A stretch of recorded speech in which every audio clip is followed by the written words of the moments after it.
We all want our money to work for us. But let's be honest, the stock market can feel, well, super overwhelming, right? Even a little scary. So what if I told you there's a simple, proven way to invest without all that stress? Let's get into it. And hey, you don't just have to take my word for it. One of the most successful investors in history, Warren Buffett, actually calls this his favorite investment, period. I mean, that's a pretty huge endorsement, right? So what's the big deal? So this really gets to the heart of it, doesn't it? How can you get a piece of that stock market growth without, that nail-biting anxiety of trying to pick the next big thing? Well, the answer we're going to unpack today is something called an index fund. All right, first things first. Let's really get our heads around the core difference between buying a single stock and an index fund. Okay, the basic idea here is actually super simple. Think about it like this. When you buy a stock, let's say Apple, your entire bet is on that one company. But with an index fund, you're buying a whole basket of companies all in one go. You own a tiny piece of hundreds of businesses, so your performance is based on their combined average. It's basically instant diversification. Super easy. Now, the most famous example you'll hear about is the S&P 500 index fund. Just imagine one single investment that automatically buys you a tiny piece of the 500 biggest companies in the US. It's designed to just mirror the performance of the overall market.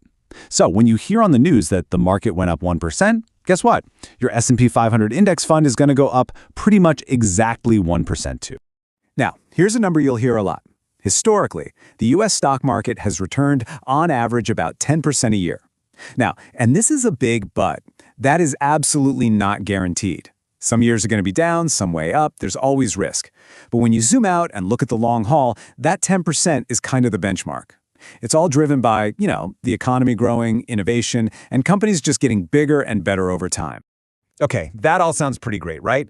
But look, it's not some magic bullet. To really decide if this is for you, we got to do a reality check. So let's talk pros and cons. The pros are, honestly, they're huge, especially if you're just starting out.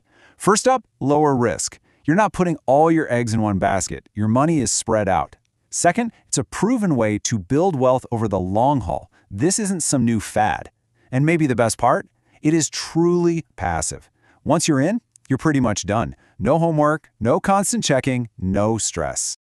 But, and there's always a but, there are definitely some trade-offs. The biggest one, you are never going to outperform the market. You can't. The whole point is to be the market. Also, this is the definition of slow and steady. This is not a get-rich-quick thing. We're talking about building wealth over decades. And let's be real, it's kind of boring. If you want that high-stakes thrill of trading stocks every day, this is not that. Let me show you exactly what that trade-off looks like. So check this out.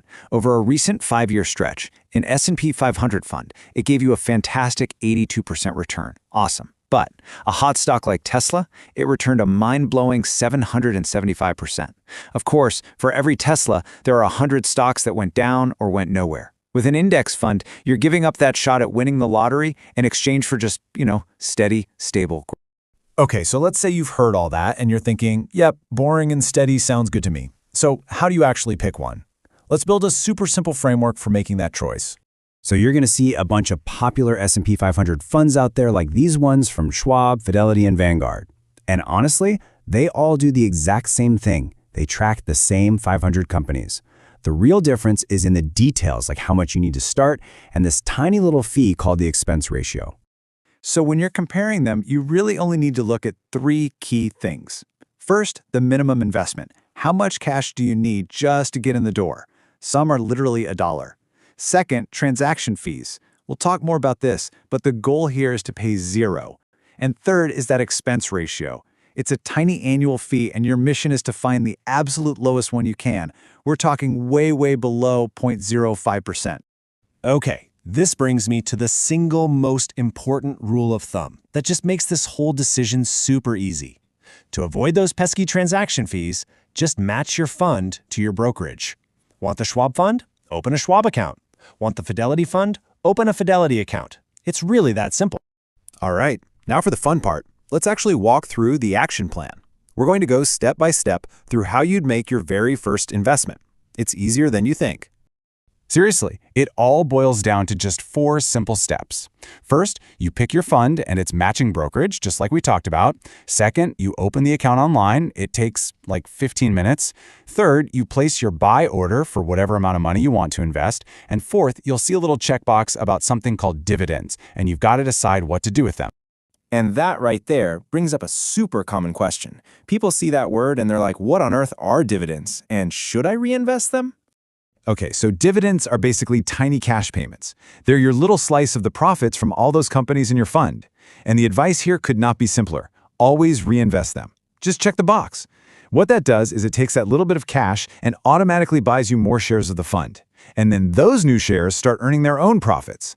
It's called compounding, and it's like a turbo boost for your money over the long run. So you did it! You bought your first shares! Congratulations! You're officially an investor. But now comes the most important part, and honestly, sometimes the hardest part. It's all about adopting the right philosophy, the buy and hold mindset. And that, of course, leads to the million-dollar question that every single investor has to face. You've put your money in, it's doing its thing, so when's the right time to sell? The answer is so simple, it almost feels wrong, but it's incredibly powerful. The ideal time to sell is never. You don't sell when the market's flying high to lock in profits, and you definitely don't sell when the market is crashing because you're scared. The strategy is to just hold on. You have to remember, this strategy has nothing to do with timing the market. That's a whole different game. Index investing is a tool built for one job: to build wealth slowly and surely over decades, and to make sure your money grows faster than inflation can eat it away. Because at the end of the day, building wealth isn't really about piling up money for the sake of it. It's about buying yourself options. It's about buying yourself freedom. And an index fund is one of the most simple, time-tested ways to get there. So I guess the only real question left is, are you ready to start?